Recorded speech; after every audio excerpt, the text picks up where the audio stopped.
Hello दोस्तों, आज हम बात करेंगे हाल ही में रिलीज़ हुई कार्तिक आर्यन की फिल्म फ्रेडी की। दोस्तों, इस फिल्म की कहानी बहुत ही अच्छी है।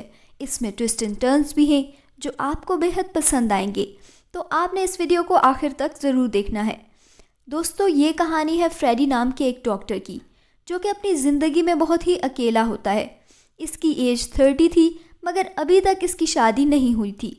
5 साल से इसने मैट्रोमोनो साइट पर भी प्रोफाइल बना रखी थी, मगर अभी तक इसे कोई भी पार्टनर नहीं मिला था।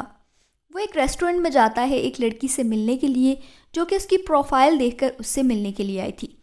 जब वो लड़की फ्रेडी से बात कर रही होती है तो फ्रेडी उसको कुछ अजीब तरह से देखता है, तो उस लड़की को अच्छा नहीं लगता और वो उठकर वहाँ से चली जाती है। घर आकर फ्रेडी अपने कछुए के साथ खेलने लगता है, जिसका नाम उसने हार्डी रखा था। इतने में उसकी आंटी की कॉल आती है। वो उससे पूछती हैं डेट के बारे में कि डेट कैसी रही, तो वो उन्हें बताता है कि वो लड़की अचानक उठकर चली गई। फ्रेडी की सोसाइटी में एक कपल रहता था जो कि लेट नाइट पार्टी करके लौटता था।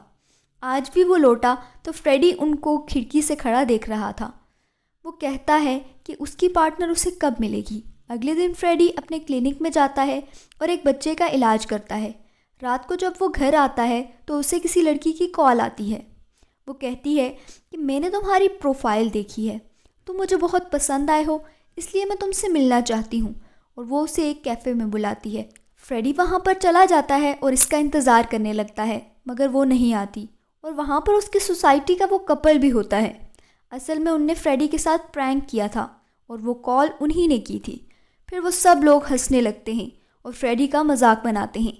अब फ्रेडी को पता चल जाता है कि ये सब एक प्रैंक था और वो वहाँ से जाने लगता है और उन्हें कुछ भी नहीं कहता। रात को वो एक शादी में जाता है जहाँ पर उसे एक आंटी मिलती हैं। वो उससे बात करती हैं और कहती हैं कि अब तुम्हारी उम्र हो गई है, अब तुम्हें शादी कर लेनी चाहिए। तब फ्रेडी उनको बताता है कि मुझे कोई लड़की ही नहीं मिल रही। तो वो आंटी इससे कहती हैं कि सामने देखो, एक लड़की तुम्हें देख रही है, जाकर उससे बात करो। फ्रेडी उस लड़की के पास जाता है और पूछता है कि तुम मुझे क्यों देख रही हो। तब वो उसको कहती है कि मैं तुम्हें नहीं देख रही। तभी उसका हस्बैंड वहाँ पर आ जाता है और फ्रेडी को थप्पड़ मारता है, जिससे वो ज़मीन पर गिर जाता है और वो लड़का अपनी वाइफ को लेकर वहाँ से चला जाता है। फ्रेडी उन आंटी के पास दोबारा आता है और कहता है कि अगर आपको पता था कि उस लड़की की शादी हो रखी है तो आपने मुझे उसके पास क्यों भेजा। तो वो कहती हैं कि मैं तुम्हारी प्रैक्टिस करवा रही थी। जब फ्रेडी रात को सोने लगता है तो उसको उसी लड़की के ख्याल आ रहे होते हैं, मानो फ्रेडी को उससे प्यार हो गया। अगले दिन क्लिनिक में वही लड़की आती है अपना दांत निकलवाने के लिए। फ्रेडी उसको देखकर अजीब बिहेव करने लगता है। फिर उसका दांत चेक करता है और उससे कहता है कि वो दांत का एक्सरेज करवा ले और कल वो उसका दांत निकाल देगा। फिर वो उस लड़की से उसका नाम पूछता है। वो लड़की अपना नाम कायनाज बताती है। अब फ्रेडी को उससे बहुत प्यार हो गया था। इसके साथ ही वो एक हैप्पी फैमिली के सपने देखने लगा था। अगले दिन वो दोबारा आती है। फ्रेडी दांत निकालने के लिए उसको बेहोश करता है और अपने दिल की बात भी उसे कह देता है और उसके फॉर्म से उसका एड्रेस भी निकाल लेता है। फिर वो लड़की होश आते ही चली जाती है। मगर जब कायनाज रात को लेट घर पहुंचती है तो उसका हस्बैंड उससे पूछता है कि वो कहाँ थी।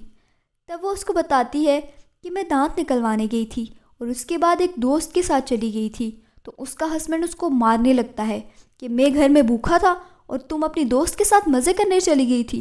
तब फ्रेडी भी उनके घर के बाहर उन्हें देख रहा था। वो चाहता था कि उसके हस्बैंड को मारे, मगर वो ख़ुद को रोक कर वहाँ से चला गया। फिर फ्रेडी को अपने बचपन का एक ख्याल आया, जहाँ उसके फादर उसकी मदर को चीटर कहकर मार डालते हैं और फिर ख़ुद भी मर जाते हैं। इसीलिए फ्रेडी हमेशा अलग ही रहा, क्योंकि उसने अपने माँ बाप की मौत अपने सामने होते देखी। अगले दिन जब कायनाज नहीं आती तो फ्रेडी उसको कॉल करता है। वो कहती है कि उसके हस्बैंड ने बाहर जाने से मना किया है। तब फ्रेडी उससे कहता है कि मैं तुमसे मिलने आ रहा हूँ, जिस पर वो मान जाती है। मिलने पर फ्रेडी उसके मुंह पर कुछ निशान देखता है और उससे पूछता है कि ये कैसे निशान हैं। तो वो बताती है कि उसका हस्बैंड अक्सर उसे मारता है। फिर फ्रेडी उसको आइसक्रीम दिलवाता है ताकि उसका मूड अच्छा हो जाए। अब फ्रेडी काफ़ी तैयार रहता था क्योंकि उसे प्यार हो गया था और हर रात वो उसके घर के बाहर ही रहता था। एक दिन वो उसके हस्बैंड को बाहर जाता देखता है तो वो उसको कॉल कर कर मिलने को कहता है। वो उससे कहती है कि मैं कल तुम्हारे साथ कॉफ़ी पर चल सकती हूँ। अब उन दोनों के दरमियान दोस्ती हो रही थी और कायनाज को भी फ्रेडी से प्यार हो गया था। एक दिन जब वो उससे मिलकर घर जाती है तो उसके बाद वो फ्रेडी की कॉल उठाती नहीं। इस पर फ्रेडी बहुत परेशान हो जाता है और उसके घर चला जाता है। वो उसको देखकर उसके गले लग जाती है और उसके मुंह पर मार के निशान भी होते हैं। अब फ्रेडी उसको शांत करवाता है और फिर उससे पूछता है कि तुम्हारा हस्बैंड क्या करता है। वो बताती है कि उसका एक रेस्टोरेंट है। फ्रेडी कहता है मैं तो उस रेस्टोरेंट में जाता रहता हूँ। फिर वो वहाँ से चला जाता है। फ्रेडी को उसकी आंटी की कॉल आती है और वो पूछती हैं कि तुम शादी कब कर रहे हो। तो वो उनको बताता है कि मुझे लड़की मिल गई है और मैं बहुत जल्द उससे शादी करूँगा। अगले दिन वो फिर कायनात से मिलने जाता है और उससे कहता है कि हमें तुम्हारे हस्बैंड को मार डालना होगा, तभी हम शादी कर सकेंगे। पहले तो कायनात नहीं मानती, फिर आखिरकार वो मान जाती है। अब हर रात फ्रेडी उस रोड को अच्छी तरीके से चेक करता है जहाँ पर कायनात का हस्बैंड वॉक किया करता था। अगले दिन वो कायनात के हस्बैंड का इंतज़ार करता है और अपनी गाड़ी से इसे जान से मार डालता है और एक हफ्ते के लिए अपने फार्म हाउस चला जाता है। वो बहुत खुश था क्योंकि उसने कायनात के हस्बैंड को मार दिया था और अब वो दोनों शादी कर सकते थे। अगले दिन वो अपनी गाड़ी भी ठीक करवा लेता है और कुछ गांव वालों का चेकअप भी करता है। अब वो वापस अपने घर आता है और सबसे पहले कायनात से मिलने जाता है। लेकिन उसके घर पर एक और लड़का होता है जो कि कायनात का बॉयफ्रेंड था और वो फ्रेडी को कहता है कि हम दोनों एक दूसरे से प्यार करते थे और हमने तुम्हें कायनात के हस्बैंड को रास्ते से हटाने के लिए यूज़ किया है। अगर तुमने ज़रा सी भी चालाकी दिखाई तो हमारे पास वो सारे सबूत मौजूद हैं जिनसे पता चलता है कि तुम ही ने कायनात के हस्बैंड को मारा है। वो हम पुलिस को दे देंगे और फिर तुम नहीं बच पाओगे और हम पुलिस को बता देंगे कि तुमने इसके हस्बैंड को इसलिए मारा है क्योंकि तुम कायनात को पसंद करते थे। फिर फ्रेडी रोते हुए वहाँ से चला जाता है और इसके दिल में बदले की आग जलने लगती है। फिर फ्रेडी अपनी आंटी के पास जाता है और उनको कहता है कि उसकी गर्लफ्रेंड से उसका ब्रेकअप हो गया है। वो उसको समझाती हैं कि प्यार में ऐसा होता रहता है। अगले दिन फ्रेडी उन्हीं के रेस्टोरेंट में जाता है और आइसक्रीम ऑर्डर करता है। कायनात और उसके बॉयफ्रेंड को बहुत गुस्सा आ जाता है। वो उसके पास आते हैं और उसे बहुत बुरा भला कहते हैं और कहते हैं कि तुम आखिर चाहते क्या हो। वो कहता है कि मुझे सॉरी बोल दो, मैं चला जाऊंगा। इस पर कायनात का बॉयफ्रेंड उसे बहुत मारता है। फ्रेडी का दिल बहुत बुरी तरह टूट चुका था। अब वो प्लानिंग करने लगता है। फिर वो कायनात की सारी डिटेल्स निकलवाता है। इसके बाद वो उनको तंग करने का सोचता है। जब वो लोग घर से बाहर जाते हैं तो वो इनके दरवाजे की डुप्लीकेट चाबी बनवा लेता है और वो उनके घर खोलकर फ्रिज में रखे खाने में ड्रग्स मिला देता है ताकि वो दोनों बेहोश हो जाएं। और इसके बाद वो उनके वॉशरूम में जाकर बॉडी वॉश में कुछ मिला देता है जिससे कायनात को एलर्जी थी। वो लोग घर वापस आते हैं तो वो खिड़की के बाहर छुप जाता है। कायनात वो बॉडी वॉश यूज़ करती है और वहीं उसका बॉयफ्रेंड खाना गर्म करता है और खाना खाकर दोनों गहरी नींद सो जाते हैं। तब फ्रेडी उनके घर आता है और कायनात के फ़ोन से ख़ुद को मैसेज करता है कि क्या मैं तुम्हारी कार बोरो कर सकती हूँ। फिर वो उसके बॉयफ्रेंड के फ़ोन से अपनी सारी फ़ोटोज़ भी डिलीट कर देता है और जाते वक्त उनकी गाड़ी की ब्रेक्स फेल कर देता है ताकि वो दोनों मर जाएं। सुबह कायनात को बहुत ज़्यादा एलर्जी होती है। वो डॉक्टर के पास जाने के लिए गाड़ी में आते हैं और वहाँ उनकी गाड़ी का एक्सीडेंट हो जाता है और उनको बहुत चोटें आती हैं, मगर उनकी जान बच जाती है। अब वो सोचते हैं कि ये सब कैसे हुआ होगा। वो दोनों अपने घर में होते हैं तभी उनके रेस्टोरेंट से कॉल आती है जहाँ उन्हें बताया जाता है कि उनके रेस्टोरेंट को किसी ने बैड रिव्यू दिया है जिसकी वजह से कोई भी रेस्टोरेंट में नहीं आ रहा। वो फ़ौरन रेस्टोरेंट के लिए निकल जाते हैं। फ्रेडी उनके घर पर आता है और उनके लैपटॉप में कुछ चेंजिंग करता है।